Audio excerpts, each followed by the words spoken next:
Laking kumbento ang 10 taong gulang na si Tiago. Iniwan siya ng mga magulang sa harap ng kumbento. Mga madre ang kinalakihan niyang mga magulang. Sila ang kumupkup at umaruga sa kanya. Lumaking mabait na bata si Tiago. Hindi siya naging sakit sa ulo ng mga madre sa kumbento. Sa katunayan, ay masipag sa mga gawain ang bata. Kaya naman, maraming madre ang paborito siyang kasama. Ang tanging problema ng mga madre kay Tiago ay ang paglabas niya sa kumbento nang walang paalam. Kapag kasi nagpapaalam siya, ay madalas na hindi siya pinapayagan. Ayaw kasi ng mga madre ang ginagawa niyang pagtitirador sa mga ibon sa gubat. Yun ang nakasanayang libangan ng bata kapag siya ay nalulungkot o di kaya ay nababagot. Isang araw, habang naghahanap ng ibon si Tiago, ay may nakita siyang isang tao na iginagala ang mga mata sa paligid. Bago pa siya makita ng lalaking yon, ay nakapagtago na siya sa isang punong kahoy. Matyaga niyang pinanood ang ginagawa ng lalaking. Mabuti na lamang at natakpan niya ang sariling bibig dahil sa sobrang nagulat siya sa sumunod na nangyari. Lumabas ang napakahabang dila ng lalaking yon at ang nakabuluktot na duluhan nun ay unti-unting nauunat at iniluluwa ang isang itim na bagay na hugis bilog. Kumuha ang lalaki ng malinis na panyo sa bulsa ng kanyang pantalon. Sa kanya binalot ang nasabing bagay. Sa isip-isip ng bata ay isa yung holen. Dahil sa walang kaalam-alam ay naisip pa niyang gawing bala ng kanyang tirador ang bilog na bagay na yon, kaya matyaga niyang hinintay ang sumunod na gagawin ng nagmamay-ari nun. Pagkabalot ay isiniksik yon ng lalaki sa butas ng katawan ng isang nyog, sa kanya nilagyan ng mga tuyong dahon bago nito nilisan ang lugar. Makaraan ang ilang minutong paghihintay, ay lumabas na si Tiago sa kanyang pinagtataguan. Dali-dali niyang pinuntahan ang pinagtaguan ng pinagkainteresan niyang bagay, sa kanya ito mabilis na ibinulsa. Nagpalinga-linga pa siya sa paligid at nang makasigurong walang nakakita sa kanya, ay saka pa lamang siya patakbong umalis. Pagdating sa kumbento, ay dumiretso si Tiago sa kanyang kwarto. Sinigurado muna niyang walang madreng nakakita sa kanya sa pagpasok sa kanyang silid bago niya isinara ang pintuan. Dali-dali niyang binuksan ang panyong kinuha niya sa bulsa para alamin kung holin nga ba talaga ang kanyang pinag-interesang bagay. Nadismaya siya dahil tila isa lamang yung tsokolate, dahil nang hawakan niya yon ay dumikit ito sa kanyang daliri. Dala ng kuryosidad ay nagawa pa niya itong amuyin, subalit wala itong amoy. Ano bang klaseng tsokolate ito? Bakit walang amoy? Ano naman kayang lasa? Matikman nga. Hindi pa man nailalapit ni Tiago ang kanyang dila sa kakaibang bagay na yon, ay tila nagkaroon ito ng sariling buhay. Lumabas ang napakarami nitong galamay na parang sa isang pugita, saka mabilis na kumapit sa dila ng bata. Dala ng pagkabigla ay naipasok ni Tiago sa loob ng kanyang bibig ang bagay na yon. Nakaramdam siya ng kakaibang panlalamig ng kanyang katawan. Parang sumisikip din ang kanyang paghinga hanggang sa tuluyan na siyang nawalan ng malay. Nagising si Tiago dahil sa pagyugyog at pagtawag sa kanya ng isa sa mga madreng nagpalaki sa kanya para kumain na ng hapunan. Wala siyang maalala sa mga huling nangyari bago siya nakatulog, kaya litong-lito siya sa kakaisip habang sumusunod siya sa madre. Sa hapagkainan ay parang hindi mapakali si Tiago dahil sa amoy ng pagkaing nasa kanyang harapan, hanggang sa bumaligtad ang kanyang sikmura, kaya nagtatakbo siya papunta sa banyo. Adobong manok ang ulam nila ng hapong yun, kaya nagtaka ang mga madre sa inasta ng bata dahil isa yon sa paborito niyang ulam. Ipinagkibit balikat na lamang nila yon at inisip na baka masama lamang ang pakiramdam ni Tiago. Bumalik sa kanyang kwarto ang bata. Dala-dala ang palaisipan kung bakit ganoon ang reaksyon ng kanyang katawan sa pagkain na may halong bawang. Dahil sa kakaisip ay hindi niya magawang matulog. Sumasakit na rin ang kanyang ulo sa kakaisip. Samantala, halos mabaliw ang lalaki sa kakahanap sa itinago niyang bertud ng kanyang pagkaaswang sa butas ng malaking punong kahoy. Sigurado siya sa kanyang sarili na doon lamang niya ito iniwan dahil doon naman niya ito laging inilalagay. Pati ang kanyang panyong ipinambalot ay nawawala. Ang ikinakatakot niya ay baka nakuha ito ng isang nilalang na may masamang pag-uugali. Kapag nangyari ang kanyang kinakatakutan, ay paniguradong gagamitin nila ang kanyang bertud ng pagkaaswang para gumawa ng masama. Hoy! Chito! Pwede mo ba ako samahan sa gubat? Nababagot na kasi ako dito sa kumbento eh. Manirador tayo ng mga ibon. Si Chito ang madalas niyang kasama, kakulitan at kalaro. Sa ibang mga batang nakatira sa kumbento ay hindi nila masyadong kadikit. Ayaw ko no. Di ba? Pinagbawalan ka na ni na Mother Superiora na lumabas ng kumbento para lamang manirador ng mga ibon. Maawa ka naman sa mga ibon, Tiago. Tahimik ang namumuhay sila eh. Tapos, papasukin mo lang sa gubat para tugisin. Ang dami mo namang sinabi, Chito. Nagpapasama lang ako sa gubat pero nanermong ka na. Sasama ka ba o hindi? May pambili ako dito ng isang gin bilog. Sa edad na 10, ay nakahiligan na ng batang si Chito ang uminom ng alak. Natuto siya sa bisyong yun dahil sa palagian niyang pagsama sa mga tropa niyang laking lansangan. Sasama syempre. Grasya na yun eh. Tatanggi pa ba ako? Kailan mo naman balak na umalis tayo? Kita mo to. Pagdating sa alak alis to ah. Lasinggero ka talaga. O sige, mamayang mga 4:00 ng hapon. Masubukan nga kapag hapon baka sakaling mas marami akong matirador na ibon. Bakit ba ang hilig mong manirador ng ibon, Tiago?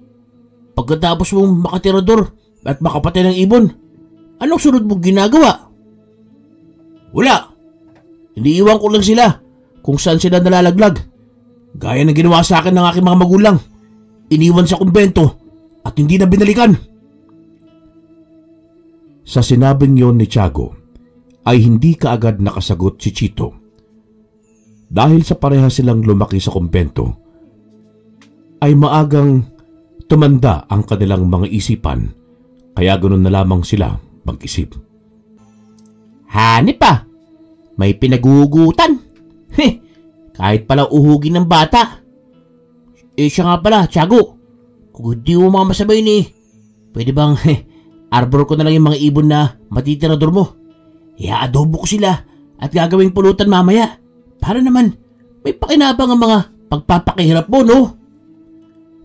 Ikaw ang bahala. O siya, paano?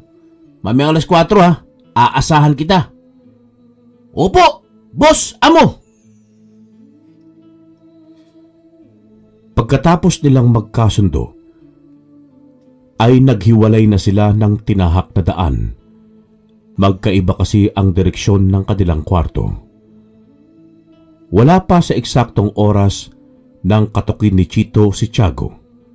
Abala naman ang isa sa pagkukondisyon ng paborito niyang tirador. Napatingin siya sa oras pero wala pang 4:00. Napakamot ito sa ulong pinuntahan ang nakasaradong pintuan. Ang aga mo naman, Chito. Wala pang 4:00 eh. Tiago, tara na. Habang abala mga madre sa pagdadasal, baka mamaya mahirapan na tayo makapuslit oh. Saka, mas marami kang matitirador na ibon at mas marami din akong magiging pulutan. Huwag mo kakalimutan yung pabili ng alak ha. Ay nako, sinasabi ko na nga ba at nauuhaw ka na naman. Dahil pang pakulo eh. Alak naman pala talaga ang dahilan. O na, sige na. Hintay mo ako sa halamanan, malapit sa talangkahan. Pagkasarang muli ng pintuan ni Tiago, ay kaagad nang umalis si Chito.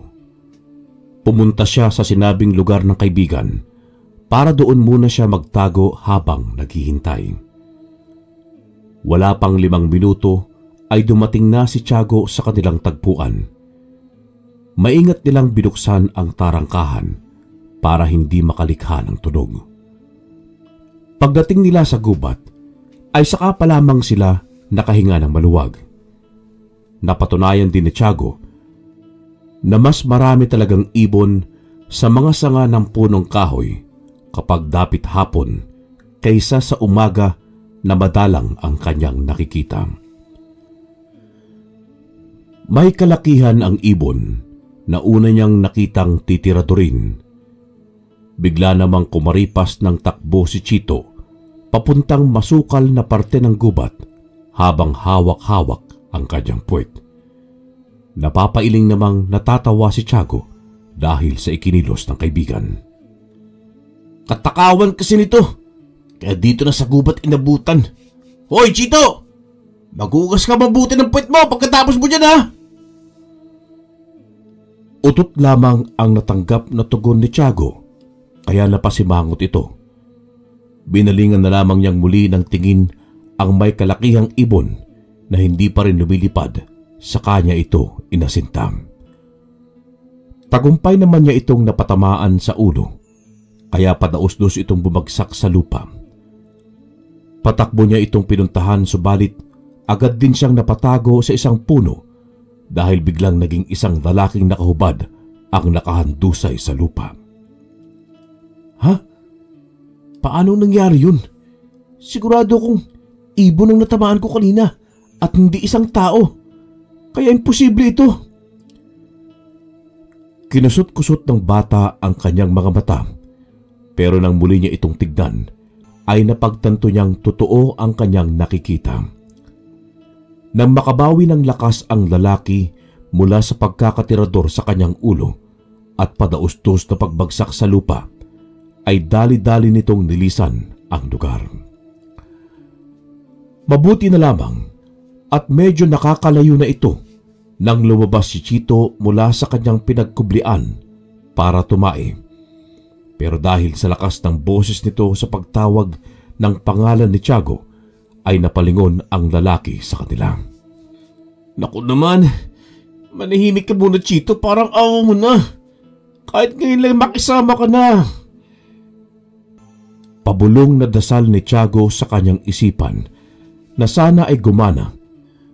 Subalit nadismaya siya dahil wala pa ring tigil ang bibig ng kaibigan sa pagtawag sa kanya.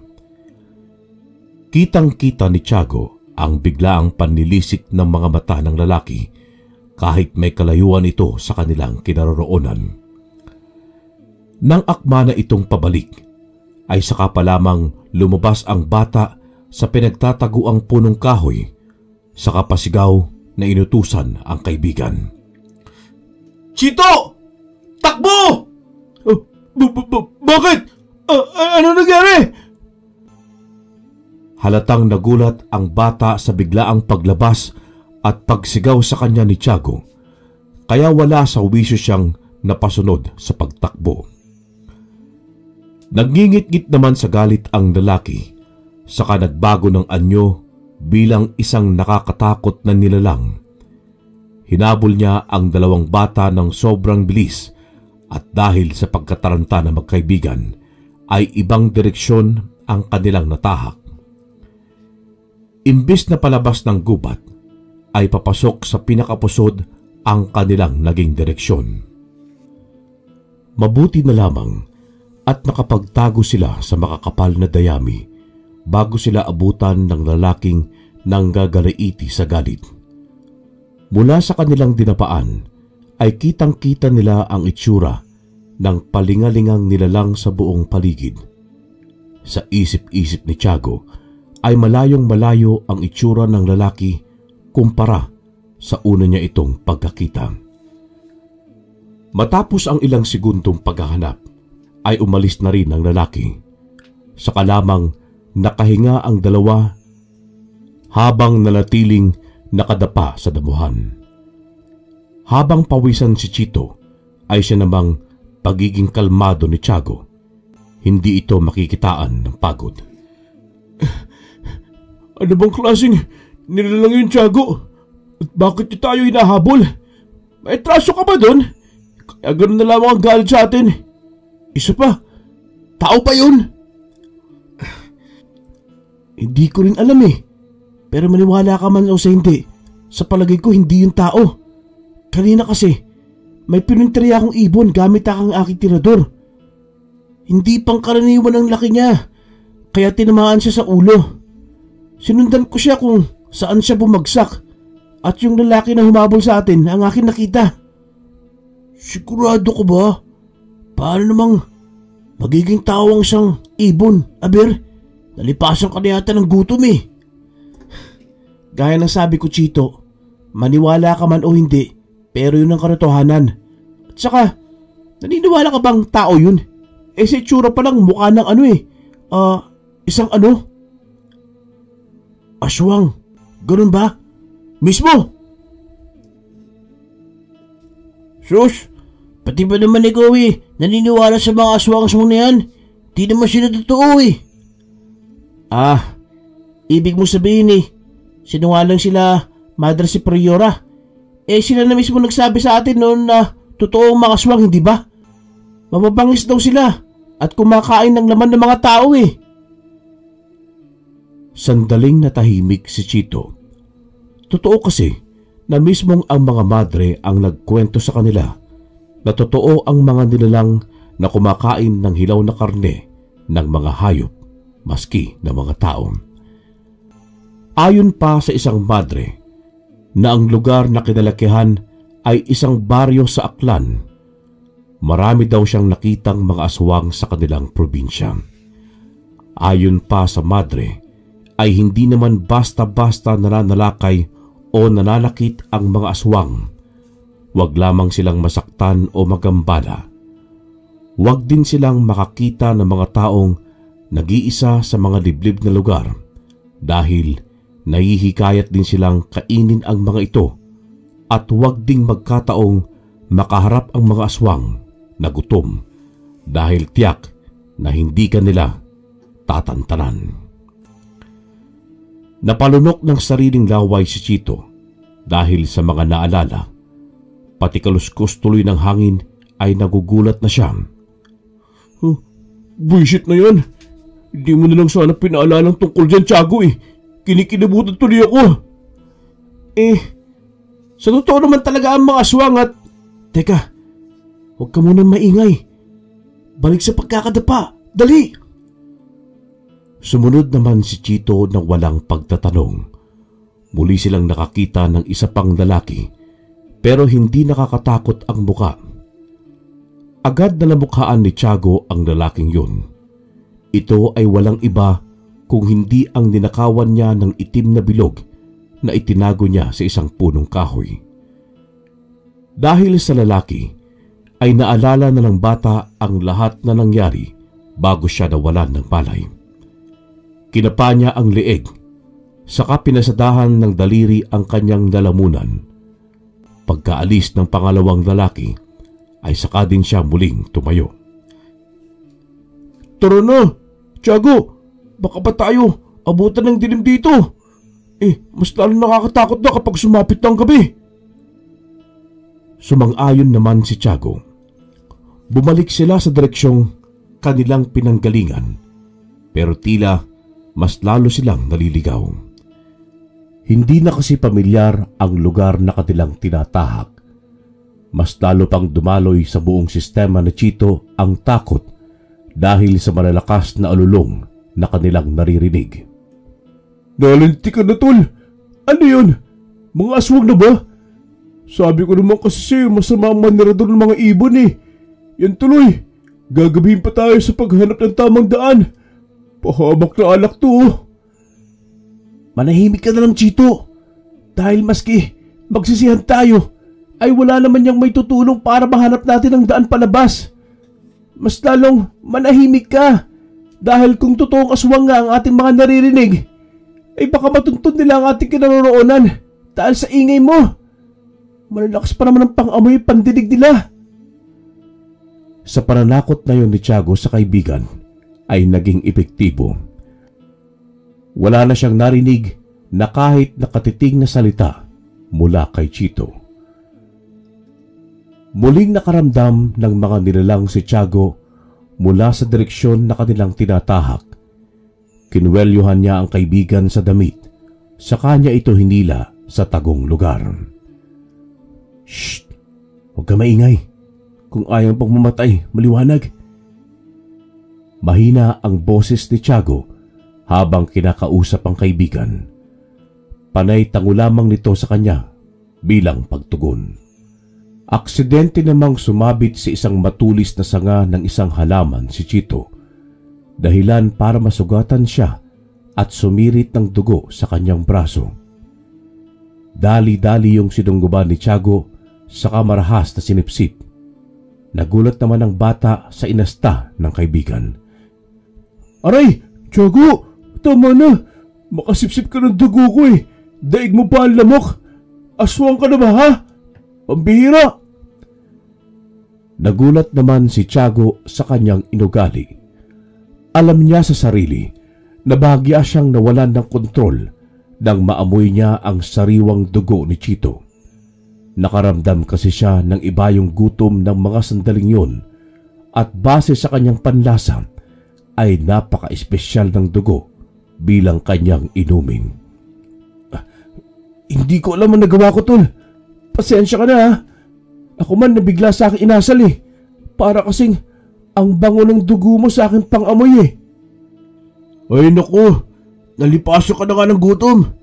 Kailangan mo nang makakain kaya tara na. Hanapin na natin daan palabas at baka matuluyan ka na kang maging aswang at ako ang una mong malapa o makain. Hindi na lamang sumagot si Tiago. Sumunod na lamang din siya sa paglalakad ng kaibigan. Hindi man aminin ay alam ni Chito na nakaramdam siya ng takot sa ginawang pagsipsip ni Tiago sa kanyang dugo. Sigurado siyang may mali sa mga nangyayari, kaya pati sa mismo niyang kaibigan ay kinakailangan niyang mag-ingat. Maski anong gawin ng dalawa, ay hirap silang hanapin ang daan palabas ng gubat, lalo na't sobrang dilim na ng paligid. Muli silang nagkubli sa kung saan, at ang tanging na lamang nilang pag-asa ay ang pagsilay ng buwan maya-maya lamang na nagsisilbing kanilang tanglaw sa paligid. Bigla na lamang nahintakutan si Chito nang mapansin niya ang nagsisikintaban dahil sa pumumulang mga mata ni Tiago na masamang nakatitig sa kanya. Hoy, Tiago, ano ba? Natatakot na ako sa iyo. Huwag ka namang magbiro ng ganyan oh. Parang hindi na kita kilala eh. Nanginginig na ang boses dahil sa sobrang paninindig na mga balahibo sa katawan ni Chito ng mga sandaling yun. Dugo! Kailangan ko ng dugo! Gutom na ako! Dugo!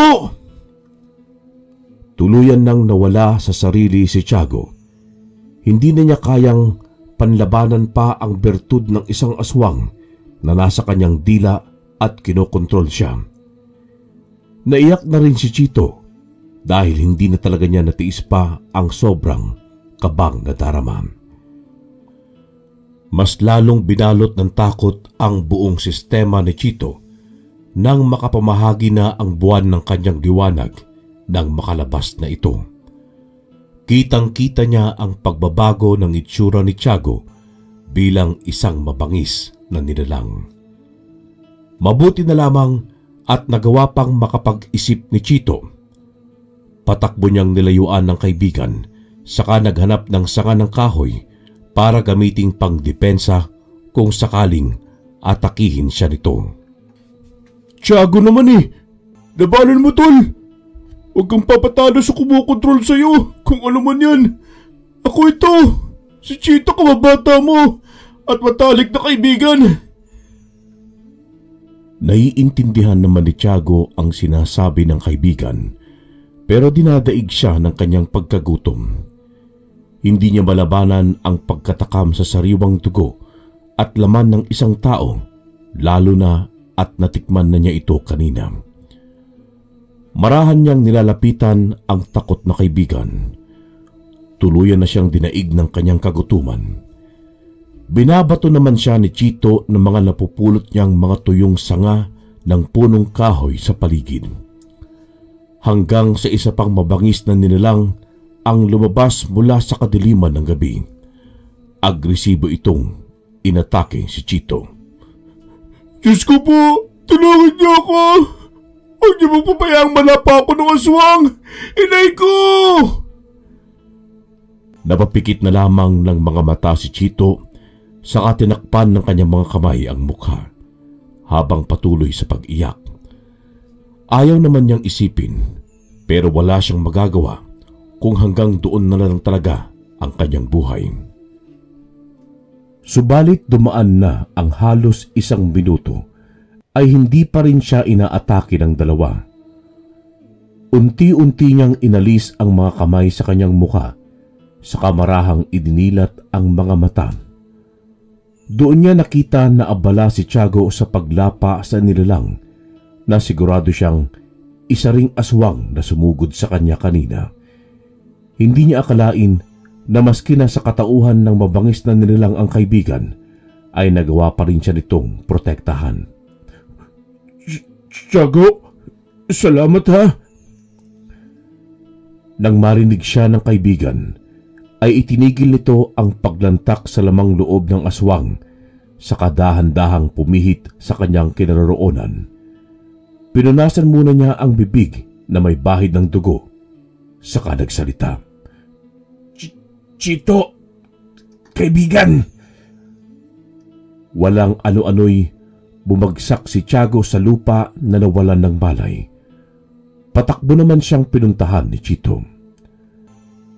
Pagkarating sa kinaroroonan ng kaibigan, ay muli siyang nakarinig ng mga yabag sa paligid, kaya buong lakas niyang hinila ang katawan ng walang malay na kaibigan para bumalik sa kanilang pinagkukubliang lugar. Dinig na dinig niya mula roon ang komprontasyon ng dalawang lalaki. Galit na galit ang isa dahil sa tama ng tirador sa kanyang ulo. Kaya sabi niya sa kausap na lalaki ay hindi niya mapapatawad ang batang tumirador sa kanya habang nasa anyong ibon siya at nagpapahinga sa sanga ng punong kahoy na hinihintay ang pagsapit ng gabi. Hindi naman pumayag ang isang lalaki sa kagustuhang mangyari. Halatang gusto silang ipagtanggol nito sa kapahamakan. Muntik pa silang magpang-abot ayon sa kanilang mga boses. Pero sinabi ng galit na lalaki na darating din ang oras na hindi nila sasantuhin ng kausap.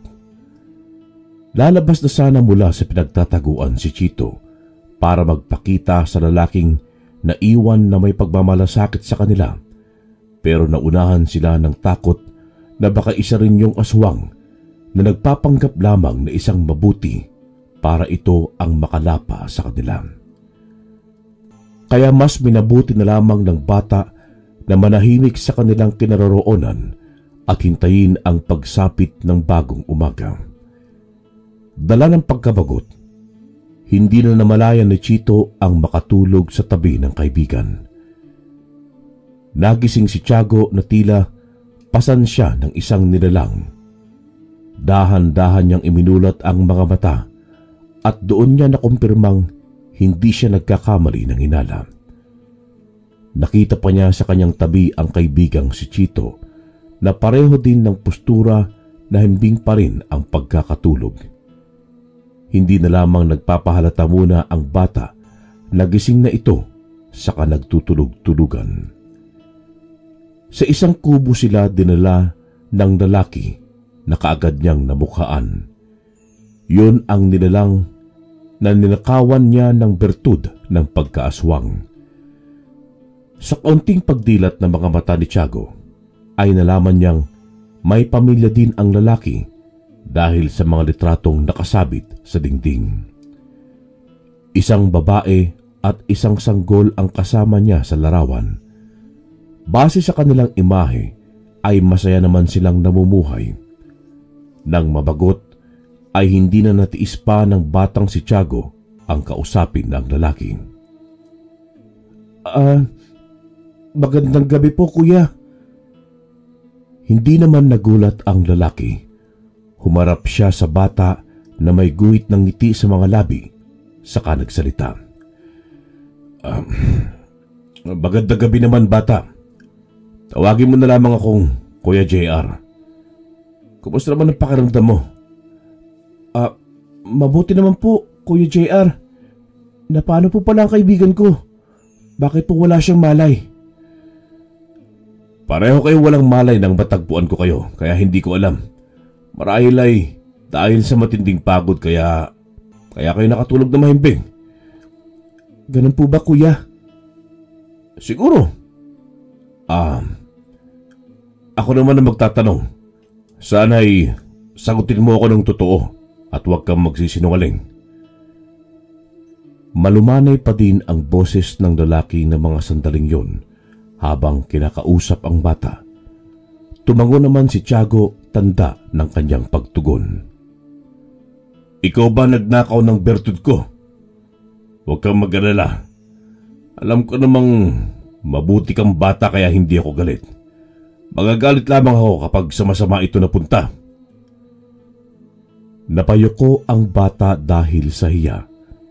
Sandali munang namayani ang katahimikan sa paligid bago nito iniangat ang ulo saka sumagot. Kuya JR? Ikaw ba ang kumuha? Opo, kuya. Patawad po. Akala ko'y isa lamang yung simpleng holin na laruan at pwedeng ipambala sa aking tirador. Hindi po pala. Naiintindihan ko. Wala kang dapat na ikahingi ng tawad. Pero kuya, ninakaw ko pong pag-aari nyo na hindi ko naman dapat ginawa. Kaya kung magagalit kayo sa akin at parurusahan nyo ako, itatanggapin ko po ng maluwag sa aking puso. Batang to. Tiago ang pangalan mo, hindi ba?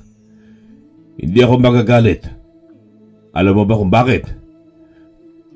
Bakit po? Dahil ang nagmimistulang pagkain at nagpapalakas sa aking bertud ay ang mga mabubuting tao na kagaya mo. Kusa kang pinili ng bertud dahil gusto ka niya. Kung masama ang makakakuha nito, ay paniguradong hindi ko na mababawi dahil kapag sa kasamaan nito gagamitin, ay hindi rin magtatagal at mamamatay din ang nilalang kasama ng bertud. Nagulat ang bata sa narinig. Ngayon ay maliwanag na sa kanya ang lahat. Kaya pala kusang kumapit yun sa kanyang dila, saka pumasok sa kanyang bibig dahil gusto siya nito. Kuya JR, kukunin niyo na po ba ang bertud niyo? Paano ko po pala ito susoli sa inyo? Hindi pa. Kusang aalis sa katawan mo ang bertud kapag kinakailangan na. Ito ang tandaan mo, Tiago.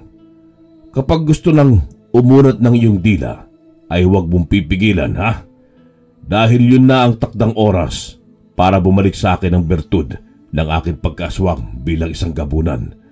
Sa ngayon magpahinga ka na muna dahil bukas bago kayo makakauwi sa inyo ay haharapin muna natin ang mga aswang na matindi ang galit sa inyo. Dahil kung hindi, ay tiyak na madadamay ang mga taong malalapit sa inyo kapag lumabas kayo rito sa gubat nang hindi sila nalilipol. Nakaramdam ng takot si Tiago para sa buhay ng mga madring kumupkup sa kanila, kaya kaagaran itong tumango sa lalaki bago bumalik sa pagkakahiga. Kinabukasan ay nagising si Tiago dahil sa malakas na sigaw ni Chito. Pabalikwas siyang bumangon para alamin ang nangyari sa kaibigan. Sinabi naman nito sa kanya na nag-aalburuto na ang kanyang tiyan sa gutom. Napatanong din siya kung nasaan sila at bakit nasa loob ng isang kubo. Ipinaliwanag naman ni Tiago ang lahat sa palatanong na bata. Nang maliwanagan ay sakto naman ang pagdating ni JR na may daladalang inihaw na manok. Walang patumpik-tumpik na sinunggaban ni Chito ang pagkain pagkalapag ng lalaki sa lamesa. Para itong aswang habang nilalantakan ang masarap na pagkain at walang pakialam sa paligid. Nagawa pa nitong maghanap ng alak sa lalaki pero nginitian lamang siya nito. Makalipas lamang ang ilang sandali ay malakas na pagdighay ang maririnig mula kay Chito dahil sa labis na kabusugan. Nagpasalamat pa ito kay JR habang pinupunasan ang mantika sa bibig. Tiago, nasabi mo na ba ang lahat ng plano natin kagabi sa kaibigan mo? Oo, lumakad na tayo. Mas mahihina ang mga aswang kapag umaga. Kabaligtaran sa aming mga gabunan na mas lumalakas kapag may araw. Pagsuot ng tsinelas ay nauna na ang lalaki sa paglabas sa kubo. Sumunod naman sa kanya si Tiago, ganon din si Chito na hinihimas-himas pa ang tiyan dahil sa kabusugan. Hindi pa man sila nakakalayo nang maramdaman nila ang mga nilalang sa paligid. Napakapit si Chito sa braso ng kaibigan habang palingalinga sa paligid. Tiago, kahit anong mangyari ay huwag mong iaalis sa iyong tabi ang iyong kaibigan. Narito na sila at paniguradong alam na nila na wala na sa akin ang bertud at nasa iyo pa. Sige po, Kuya JR. Oh, narinig mo, Chito, ha? Huwag kang lalayo sa akin likuran kung ayaw mong lapain ka ng mga aswang kagaya ng ginawa mo sa inihaw na manok na halos hindi na makikilala dahil buto-buto na lamang ang natira. Naku, ayoko. Dito na lamang ako sa tabi mo at hindi aalis. Mamimiss ako ni Gina, no? Ha? Sinong Gina? Jowa mo? Ay, gagi. Jowang putik. Gina. Hinebra San Miguel. Gin Bilog. Yan ang tinutukoy ko. May pa-jowa-jowa ka pa dyan. Lintik talaga tong lasenggerong to, oo. Manimik ka na nga muna. Ibigay kita sa mga aswang Makalipas ang ilang minuto, ay nag-cruise na rin ang kanilang landas. Nanlilisik ang mga mata ng lalaking may bahid pa ng umagos na dugo sa noong nakatitig kay Tiago. Kuya, sa ginawa ko umihingi ako ng tawad. Hindi ko naman inakalang ikaw ang ibong nakadapo sa sanga ng puno na tinamaan ko ng aking tirador Oo nga naman, Julius. Pakalat-kalat ka kasi. Kaya hindi na kasalanan ng bata kung napagkamalang kanyang pangkaraniwang ibon lamang. Kilala mo ako, JR. Hindi ako basta-basta nagpapatawad. Lalo't na agrabyado at ng isang bata pa. Nakakainsulto ng pag-aswang, hindi ba? Manatalino ang mga aswang. Kaya kasalanan mo rin kung bakit nangyari yan sa'yo. O hindi ka naman sandabakbak na tanga Kataligan pa ng araw pero sa sanga ka ng puno nagpahinga at natulog. At saan yung malaking ibon pa? Aba, maski ako pag-iinteresan kong ihawin kung sakali man na ako ang nasa kalagayan ng batang ito. Kuya JR, wag mo pong asarin at baka mas magalit palalo sa atin. Kausapin na lamang natin na mahinahon. Huwag kang magalala, Tiago. Alam ko ginagawa ko. Basta manood ka na lang muna dyan at pausukin ko lang yung ilong ng aswang na yan. Napikon. Huwag kang makialam dito, JR. Kung ayaw mong mauna sa kanila, alam kong wala sa iyo ang bertud ng iyong pagkagabunan at naisalin na sa batang yan. Kaya huwag ka nang magpakabayani pa. Tama ka ng iyong sinabi, Julius. Wala nga sa akin ang aking bertud. Pero kilala mo ang aking kakayahan sa pakikipaglaban. Kahit na sa pangkaraniwang nilalang lamang ako. Alam mo sa sarili mo na hindi mo pa rin kakayanin. Kaya mas mabuti pang kalimutan mo na lamang iyong galit at kami iyong paraanin. Wala ka sa posisyon para mag-utos, JR. Di kami natatakot sa'yo. 5 kami at nag-iisa ka lang. Mga bata pa ang kasama mo at walang alam sa pakikipaglaban. Kaya humanda ka na sa iyong katapusan. Nagsiangilan ang mga aswang. Ipinaramdam ng mga ito ang kanilang galit. Nagtindigan naman ang mga balahibo ni Chito sa mga narinig, kaya mas lalo itong nagsumiksik sa likod ni Tiago. Tignan natin, Julius. Tignan natin. Sinalubong ng lalaking si JR ng buong tapang ang 5 aswang. Napalunok naman ng laway si Tiago na inihanda ang laruan niyang tirador para magamit kung kinakailangan. Nang magkalapit, ay kaagarang nagsagupaan ang magkabilang panig. Halatang sanay at batak sa pakikipaglaban ang lalaki dahil nakukuha pa nitong sabayan at mapatamaan ang mga aswang nang walang kahirap-hirap maski wala sa kanya ang bertud. Lahat ng kanilang ikinikilos ay pinag-aaralan ni Tiago. Kapag may mga pagkakataong sinusugod si JR ng isa sa mga aswang na hindi namamalayan ng lalaki, ay inaasinta niya ang mga yon ng kanyang tirador. Sinaluduhan naman siya ng lalaki kapag may pagkakataon.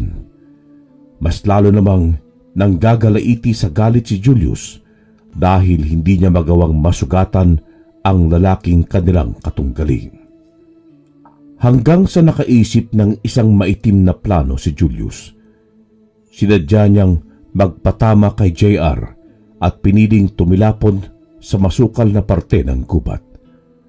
Alam naman ng lalaki na sinadya yun ni Julius.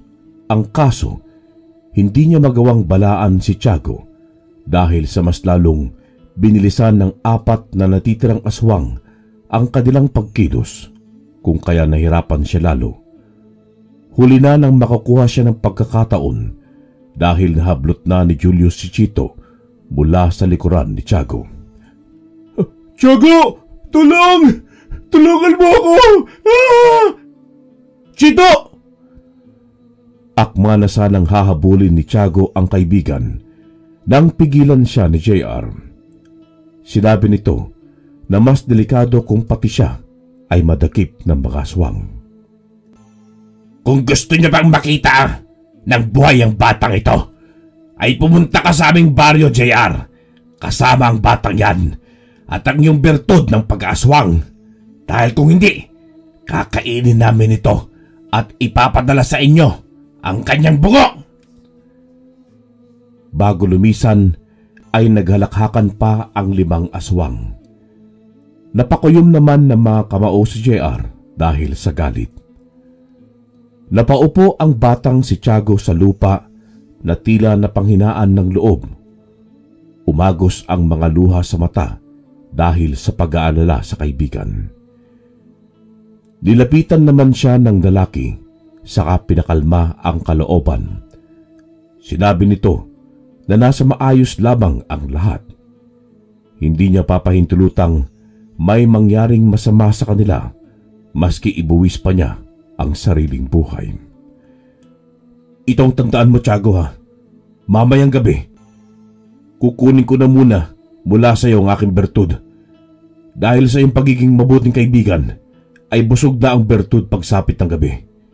Bilang pasasalamat, ay ipinapangako kong uuwi kayo ni Chito ng ligtas at buhay. Kaya huwag ka nang malungkot dyan. Ang pangit mo pa naman kapag umiiyak ka. Medyo nabawasan ang kalungkutang nararamdaman ni Tiago dahil sa sinabi ng lalaki. Ramdam kasi niya ang sinseridad sa mga sinasabi nito sa kanya. Tumayo siya saka sumunod kay JR. Bumalik muna sila sa kubo para makapagpahinga at doon na hintayin ang pagdilim ng paligid. Pakawalan niyo ako! Ano ba? Wala kayong mapapala sa akin kundi high blood. Kita niyo, puro ako taba.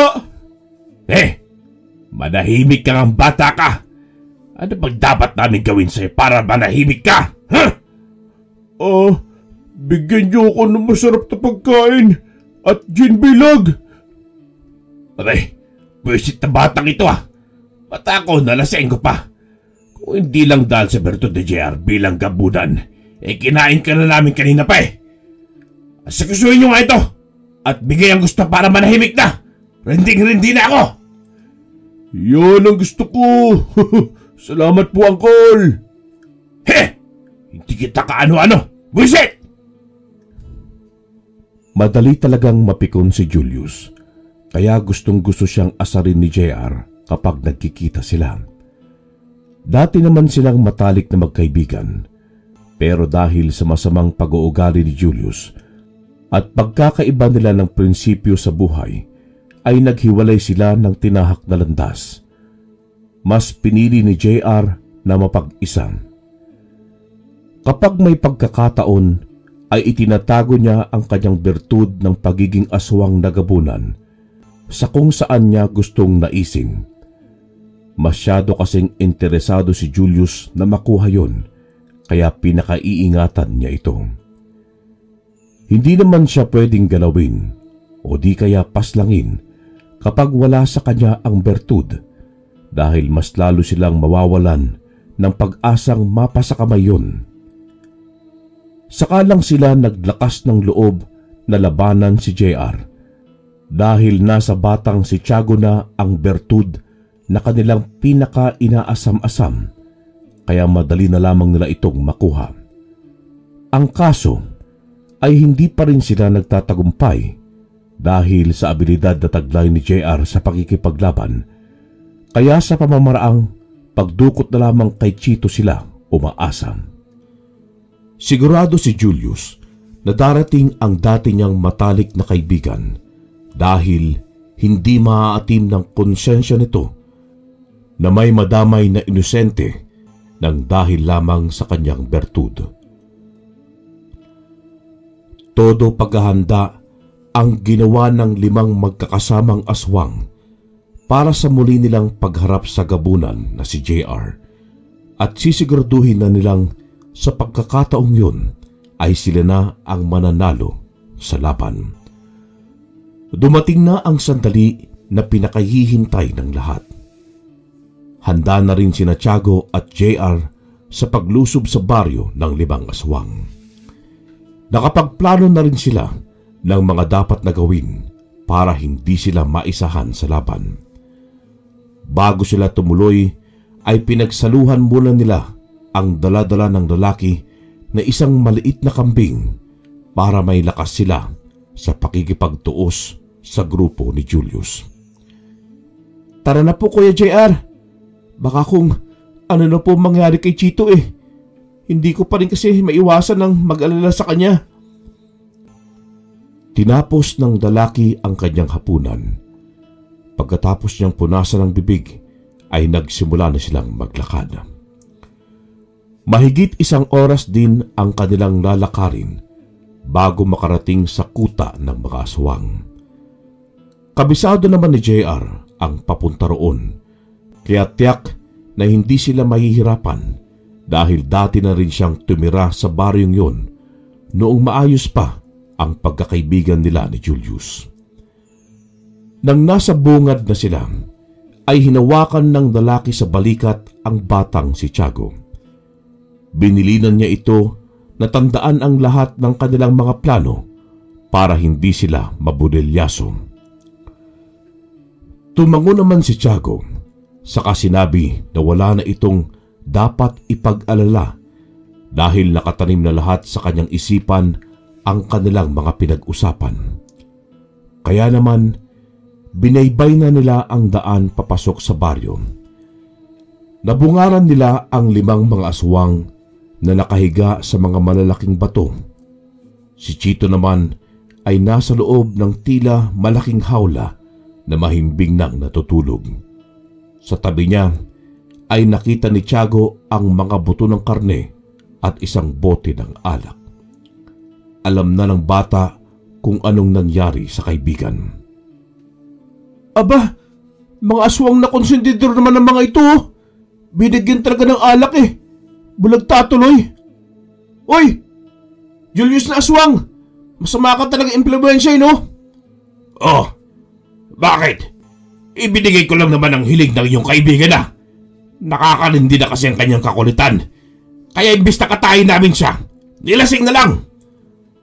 Pasalamat ka nga at namatay lang sa pagtulog sa kalasingan eh. Hindi sa kagat namin. Ikaw naman, JR. Dala mo ba ang bertod? Oo. Narito na sa akin palad. Heto. Ipinakita ni JR ang itim na bagay sa kanyang palad. Natuwa naman si Julius dahil sa nakita. Inutusan niyang ibato yun ng lalaki papunta sa kanya. Subalit, tumanggi si JR. Sinabi niya na bago mapasa sa kanyang kamay ang bertud ng kanyang pagiging gabunan, ay dapat na makuha muna ni Tiago ang kaibigan mula sa kulungan. Isa kang tuso talaga, JR! Ang hirap mong labangan! Kaya nga simula pagkabata hindi na kita nagawang talunin! Pero sa pagkakataong ito, ako naman ang hihiranging panalo sa ating dalawa! Tuso ka rin naman kaya patas lang. Kung hindi lang sa bertud na to, hindi ka pa magbibigay ng pabor. O siya, pakawalan nyo na si Chito at malaya ka mapasa sa'yo ang bertud ko. Napailing si Julius habang nakangiti. Kasabay nun ang pag-utos niya sa isa niyang kasamahan na buksan ang kulungan. Dinampot naman nito ang tulog na si Chito saka ibinigay kay Tiago. Pagkakuha sa kaibigan ay walang kahirap-hirap niya itong binuhat palayo. Kinindatan pa niya si JR, hudyat na umpisa na ng kanilang plano. Marunong ka rin naman palang tumupad sa usapan Julius. Kaya bilang kabayaran mo, ay sa'yo na ang aking bertud. Sana, gamitin mo ito sa... Ang daming paligoy-ligoy Ibato mo na sa akin ang bertud! Dali! Nakangising inihagis ng lalaki ang hawak na itim na bagay. Pagkasalunon ni Julius ay kaagad niya itong isinubo. Makaraan ang ilang segundo ay nasuka ito. Pinahid niya ng kanyang palad ang nanlulumahid na dila. Buwisit ka, JR! Ang pangit ng lasa! Buwisit ka! Ano pa? Di isang bertud. Bertud na ano? Bertud ng taay ng kambing na bagong labas pa lamang. Oh, hindi ba? Mainit-init at mamamasa-masa pa. Hagalpak si Tiago sa katatawa. Hindi na niya napigilan pa ang kanina pa niyang pagpipigil, kaya mas lalong nainsulto ang namumuno sa mga aswang. Agad niyang pinasugod ang 4 niyang alagad, kaya mabilis nilang napalibutan ang lalaki. Sinabi pa ni Julius na yun na ang magiging katapusan ni JR, saka sila sabay-sabay na sumugod. Lingid sa kanilang kaalaman na nailabas na ni Tiago mula sa kanyang dila ang bertud ng isang gabunan. Tiago! Ngayon na! Nagulat ang lahat sa sigaw ng lalaki. Napalingon sila sa kinaroroonan ng bata pero nakaunat na ang tirador nito. Bago pa niya mabalingan ng tingin ay nabitawan na niya ang bala ng kanyang tirador at yun ay walang iba kung hindi ang bertud. Dumiretso yun sa bunganga ni JR. Pagpasok ay kaagad na nagbago ng anyo ang lalaki bilang isang gabunan. Muli nilang binalingan ng tingin ang lalaki. Nanlaki ang kanilang mga mata dahil nakapagbago na ito ng anyo. Bago pa nakalayo ang iba, ay nalagasan na sila ng dalawa ni JR.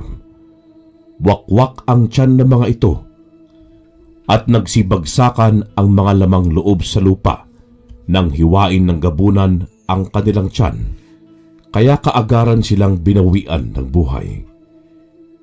Nanginig ang tuhod ng 3 aswang na natitira, pero wala silang pamimilian kung hindi ang lumaban.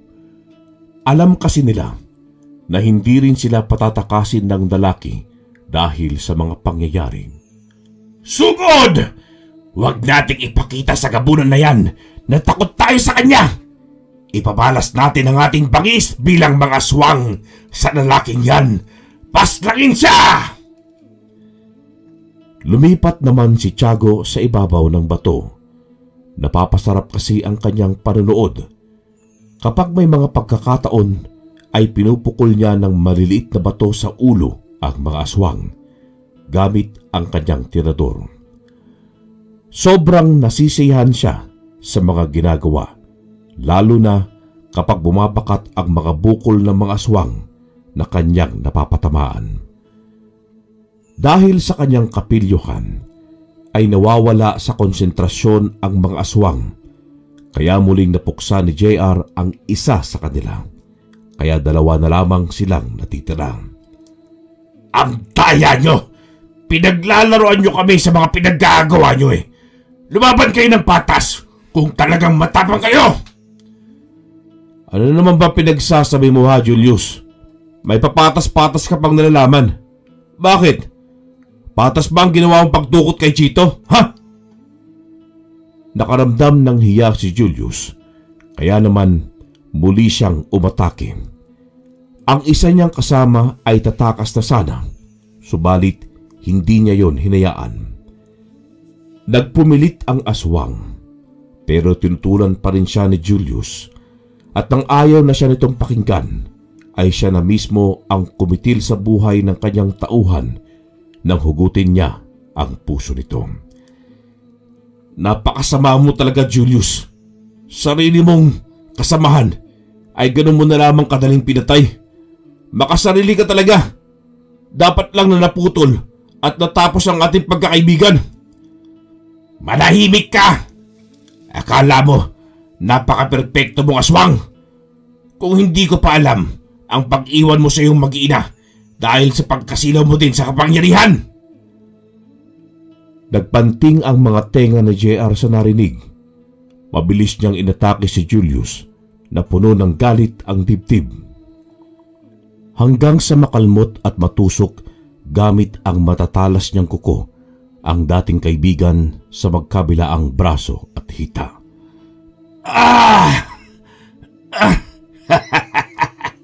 Bakit, JR? Tinamaan ka ba sa aking sinabi? Totoo naman na, iniwan mo ang mag-ina mo dahil sa... Sinabi ng manahimik ka, busit ka. Wala kang alam, kaya wag mo ko husgahan. Hindi mo alam ang sakripisyong ginawa ko nang dahil sa bertud na ito. Hindi na nakapagsalita at tanging pag-ungol na lamang ang kayang nagagawa ni Julius ng mga sandaling yun dahil sa pagbunot ng lalaking gabunan sa kanyang dila ng walang kahirap-hirap. Napanganga si Tiago dahil sa madramang eksena. Hindi niya alam na marunong palang magseryoso ang kanyang kuya JR at may itinatago itong lihim sa buhay.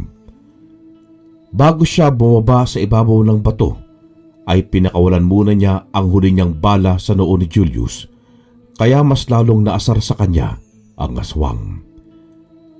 Pagkalapit ay kaagad na nag-usisa ang bata sa lalaki. Sakto naman ang pagkagising ni Chito na wala sa sariling tumayo, saka umihi pagkatapos ay muli ding bumalik sa pagkakatulog. Istorbong lasenggo. Ay nako. Kuya JR, kung hindi umamasamain, ay gusto ko lang na malaman ang tunay mong nakaraan at pagkatao. Nararamdaman ko kasi ang damdamin ng iyong inulilang anak dahil lumaki din ako sa kumbento dahil sa pang-iwan sa akin ng aking mga sariling magulang. Magkagayon pa man, wala akong sama ng loob sa kanila dahil pinalaki ako ng mga madring nagpalaki sa akin na marunong magpatawad. Napakabuti mo talagang bata, Tiago. Sasabihin ko na sa iyo ang aking nakaraang buhay. Dati ako normal na tao. Isang ularang ama sa aking anak na halos wala pang 1 taon nang siya ay aking iwan dahil sa aking sapilitang obligasyon. Nung panahong yun ay masyado nang matanda ang aking ama. Gustong gusto na niyang mamahinga pero hindi niya magawa hanggat hindi niya naisasalin sa akin ang kanyang bertud ng kanyang pagiging gabunan. Tutol ang aking asawa sa aking naging desisyon. Pero sa huli ay wala din siyang nagawa nang tanggapin ko ang bertud. Nang may salin ito sa akin ay nagpasya akong iwanan ng aking pamilya at manirahan na lamang sa gubat mag-isa. Natatakot kasi akong mawala sa aking sarili at baka sarili kong pamilya pa ang aking mabiktima. Simula nun, hindi na ako nagpakita sa kanila.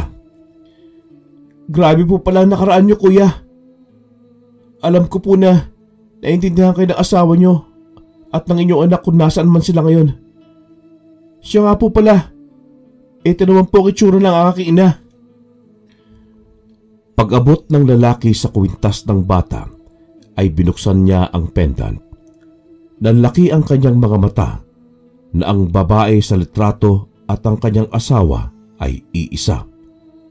Pero hindi siya nagpahalata kay Tiago. Maganda ang iyong ina, Tiago. Swerte ang iyong ama sa kanya. Oo nga po eh. Hawig nga siya ng asawa niyo sa nakita kong litrato sa kubo ninyo. Ibig sabihin, maganda rin ang asawa niyo. Ano sa palagay mo, Kuya Julius? Lumuluha ang hindi makapagsalitang aswang. Napikon naman ang lalaking gabunan sa kanya, kaya ginilitan niya ito sa liig. Hindi mo bagay ang magdrama, ang sagwa mong tignan. Bumulagta sa lupa ang katawan ni Julius habang sumisirit ang dugo sa liig. Binalikan nila ang kinaroroonan ni Chito, saka siya binuhat ng lalaki. Pagkatapos ay nagpasya na silang umuwi. Kinabukasan ay inihatid na sila ni JR sa labas ng gubat. Naimasmasan na kasi si Chito ng mga oras na yun. Madramang paalaman ang sumunod na eksena. Napayakap pa ng mahigpit ang 2 bata, lalong-lalo na si Tiago sa lalaki. Napalapit na kasi ang kanilang kalooban dito kahit ngayon pa lamang nila nakilala. Pagkatapos ng paalaman ng yun, ay nag-umpisa ng maglakad ang magkaibigan habang nag-iisip ng idadahilan sa mga madre sa kumbento. Saka lang din nagsalita ang lalaki nang makalayo ang mga ito. Paalam, Chito. At sa iyo din, Tiago. Paalam, anak ko. Pagkatapos punasan ang luha sa mga mata, ay nakangiti nang bumalik si JR sa kanyang kubo. Batid niya kasing siguradong babalik ang 2 sa gubat balang araw para pasyalan siya. Wakas.